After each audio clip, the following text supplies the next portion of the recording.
ಗೋಧಿ ಮೀಡಿಯಾಗಳು ಈ ಕಾರ್ಯಕ್ರಮದ ಸಣ್ಣ ಝಲಕ್ ಕೂಡ ತೋರಿಸಲಿಲ್ಲ. ಆದರೆ ಸೋಷಿಯಲ್ ಮೀಡಿಯಾದಲ್ಲಿ ರಾಹುಲ್ ಗಾಂಧಿಯ ವಿಡಿಯೋಗಳು ಟ್ರೆಂಡಿಂಗ್ನಲ್ಲಿವೆ. ಈ ಕಾರ್ಯಕ್ರಮ ತಡೆಯಲು ಮಾಡಬೇಕಾದದ್ದೆಲ್ಲವನ್ನ ಮಾಡಿದ್ರು. ಕೊಟ್ಟ ಅನುಮತಿ ದಿಢೀರ್ ಹಿಂಪಡೆದ್ರು. ಕಾರ್ಯಕ್ರಮ ನಡೆಯುತ್ತೋ ಇಲ್ಲವೋ ಎಂಬ ಗೊಂದಲ ಸೃಷ್ಟಿಸಿದ್ರು. ಮೈದಾನದ ಸುತ್ತ ಕೊಳಚೆ ನೀರು ಹರಿಸಿದ್ರು. ಆದರೂ ಜನ ಬಂದ್ರು.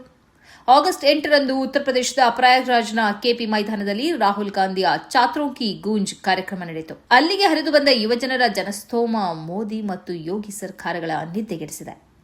ಈ ಕಾರ್ಯಕ್ರಮದ ಯಶಸ್ಸಿಗಿಂತ ಹೆಚ್ಚಾಗಿ ಇದನ್ನು ತಡೆಯಲು ನಡೆದ ಪ್ರಯತ್ನಗಳೇ ಈಗ ದೇಶಾದ್ಯಂತ ಸುದ್ದಿಯಲ್ಲಿವೆ. ಲೋಕಸಭೆಯ ವಿಪಕ್ಷ ನಾಯಕ ಅಂದ್ರೆ ಅದು ಬಹುತೇಕ ಪ್ರಧಾನಮಂತ್ರಿಯ ಬಳಿಕದ ಸ್ಥಾನ. ಅಂತಹ ನಾಯಕನಿಗೆ ಸಿಗಬೇಕಾದ ಕನಿಷ್ಠ ಗೌರವವೂ ಇಲ್ಲಿ ಸಿಗಲಿಲ್ಲ. ಕಾರ್ಯಕ್ರಮಕ್ಕೆ ಮುಂಚಿತವಾಗಿಯೇ ಹಣ ಪಾವತಿಸಿ ಅನುಮತಿ ಪಡೆಯಲಾಗಿತ್ತು. ಆದರೆ 2 ದಿನಗಳ ಮೊದಲು ಅನುಮತಿಯನ್ನ ರದ್ದು ಮಾಡಲಾಯಿತು. ಅಷ್ಟಕ್ಕೆ ಮುಗಿಯಲಿಲ್ಲ. ಪ್ರಯಾಗ್ರಾಜ್ ನಗರದಲ್ಲಿದ್ದ ರಾಹುಲ್ ಗಾಂಧಿಯ ಕಟೌಟ್ ಮತ್ತು ಬ್ಯಾನರ್ಗಳನ್ನು ಕಿತ್ತೆಸೆಯಲಾಯಿತು. ಕೆಪಿ ಮೈದಾನಕ್ಕೆ ಯುವ ಜನರು ಬರಬಾರದು ಎಂಬ ಒಂದೇ ಕಾರಣಕ್ಕೆ ಪ್ರವೇಶ ದ್ವಾರಗಳ ಸುತ್ತ ಪೈಪ್ಗಳ ಮೂಲಕ ಕೊಳಚೆ ನೀರು ಹರಿಸಲಾಯಿತು. ನಗರಾಡಳಿತ ಸ್ವಚ್ಛತೆ ಮಾಡುವ ಬದಲು ಇಡೀ ಜಾಗವನ್ನು ಕೊಳಕು ಮಾಡಿತು. ರಾಹುಲ್ ಗಾಂಧಿಯನ್ನು ಅವಹೇಳನ ಮಾಡುವ, ನಿಂದಿಸುವ ಮತ್ತು ವಿವಾದಾತ್ಮಕ ಪೋಸ್ಟರ್ಗಳನ್ನು ಹಾಕಲಾಯಿತು. ಕಾರ್ಯಕ್ರಮಕ್ಕೆ ಯುವಜನರು ಬರದಂತೆ ತಡೆಯುವುದು ಇವರ ಉದ್ದೇಶವಾಗಿತ್ತು. ಆದರೆ ಇಂಟೆಲಿಜೆನ್ಸ್ ರಿಪೋರ್ಟ್ ಬೇರೆದನ್ನೇ ಹೇಳ್ತಿತ್ತು. ಸ್ಥಳೀಯ ಆಡಳಿತಕ್ಕೆ ಒಂದು ದೊಡ್ಡ ಭಯ ಕಾಡಲು ಶುರುವಾಗಿತ್ತು. ಒಂದು ವೇಳೆ ವಿಪಕ್ಷ ನಾಯಕನ ಸಮಾವೇಶ ಸಂಪೂರ್ಣವಾಗಿ ತಡೆದರೆ ಯುವಜನರು ರೊಚ್ಚಿಗೆದ್ದು ದೆಹಲಿಯ ಜಂತರ್ ಮಂತರ್ ಮಾದರಿಯ ಪ್ರತಿಭಟನೆ ಪ್ರಯಾಗ್ರಾಜ್ನಲ್ಲೂ ಆರಂಭವಾಗಬಹುದು.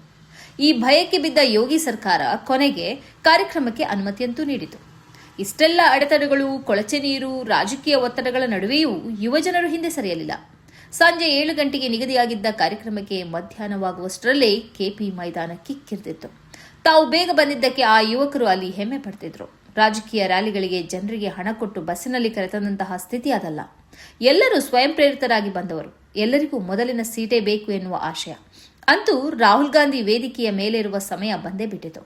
ತಮ್ಮ ಕುಟುಂಬದ ಐತಿಹಾಸಿಕ ನೆಲೆ ಆನಂದ ಭವನವಿರುವ ಈ ಅಲಹಾಬಾದ್ನಲ್ಲಿ ರಾಹುಲ್ ಗಾಂಧಿ ಭಾಷಣ ಆರಂಭಿಸಿದರು. ಆದರೆ ಅವರ ಮಾತಿನ ಕೇಂದ್ರ ಬಿಂದು ಕುಟುಂಬದ ಇತಿಹಾಸವಾಗಿರಲಿಲ್ಲ. ಬದಲಿಗೆ ಯುವಜನರ ಭವಿಷ್ಯವಾಗಿತ್ತು.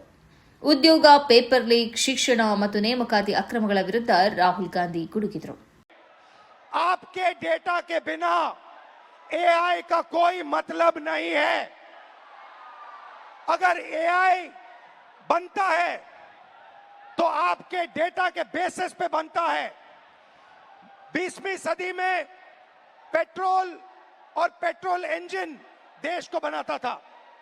अगर 20वीं सदी में मैं आपके पास आता और आपसे कहता देखिए मैं आपको पेट्रोल इंजन दे रहा हूं मगर आपको पेट्रोल नहीं दूंगा, आप मुझे कहते इस पेट्रोल इंजन से मेरा कुछ नहीं होने वाला है.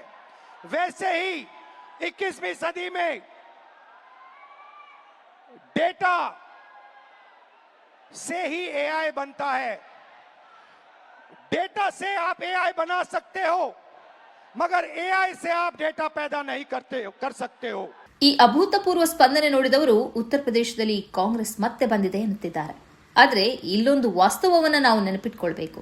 ಜನ ಸೇರಿದರು ಎಂದ ತಕ್ಷಣ ಚುನಾವಣೆ ಗೆದ್ದಂತೆ ಅಲ್ಲ. ಕಳೆದ 2 ವಿಧಾನಸಭಾ ಚುನಾವಣೆಗಳಲ್ಲಿ ಪ್ರಿಯಾಂಕಾ ಗಾಂಧಿ ಉತ್ತರ ಪ್ರದೇಶದಲ್ಲಿ ಭರ್ಜರಿ ಪ್ರಚಾರ ನಡೆಸಿದ್ರು. ಅವರ ಸಭೆಗಳಿಗೂ ಹೀಗೆಯೇ ಬೃಹತ್ ಸಂಖ್ಯೆಯಲ್ಲಿ ಜನ ಸೇರ್ತಾ ಇದ್ರು. ಆದರೆ ಮತಪೆಟ್ಟಿಗೆಯಲ್ಲಿ ಅದು ಕಾಣಿಸಲಿಲ್ಲ. 2022ರಲ್ಲಿ ಕಾಂಗ್ರೆಸ್ ಗೆದ್ದಿದ್ದು ಕೇವಲ 2 ಸ್ಥಾನ. ಹಾಗಾಗಿ ಪ್ರಯಾಗ್ರಾಜ್ನ ಈ ಜನಸ್ತೋಮ ಭರವಸೆಯ ಸಂಕೇತ ಹೌದಾದರೂ ಇದನ್ನ ತಕ್ಷಣದ ಚುನಾವಣಾ ಗೆಲುವು ಎಂದು ಹೇಳಲಾಗುವುದಿಲ್ಲ. ಆದರೂ ಬಿಜೆಪಿಗೆ ಇದನ್ನು ನಿರ್ಲಕ್ಷಿಸಲು ಸಾಧ್ಯವಿಲ್ಲ. ಕಾರ್ಯಕ್ರಮಕ್ಕೆ ಅನುಮತಿ ಕೊಟ್ಟರೂ, ತಡೆದರೂ, ಕೊಳಚೆ ನೀರು ಹರಿಸಿದರೂ ಯುವಜನರ ಧ್ವನಿಯನ್ನ ಅಡಗಿಸಲು ಸಾಧ್ಯವಿಲ್ಲ ಎಂಬುದಕ್ಕೆ ಈ ಸಮಾವೇಶ ಸಾಕ್ಷಿಯಾಗಿದೆ. ಪ್ರಯಾಗ್ರಾಜ್ನ ಕೆಪಿ ಮೈದಾನದಲ್ಲಿ ಮೊಳಗಿದ ಯುವಜನರ ಆ ಉದ್ಘೋಷ, ಕರತಾಡನ, ಆ ಕೂಗು ಮತ್ತು ಉತ್ಸಾಹ ಇವತ್ತು ಕೇಂದ್ರದ ಬಿಜೆಪಿ ಸರ್ಕಾರವನ್ನು ನಡಗಿಸಿದೆ.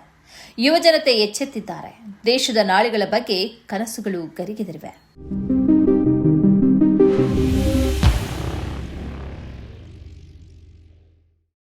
ಈ ಕಾರ್ಯಕ್ರಮದ ಪ್ರಾಯೋಜಕರು Gadiyar group of companies, specialised in piling and shoring, engineering consultancy, fire fighting, steel structures, real estate. Office SIT Tower, Silicon Oasis, Dubai, UAE.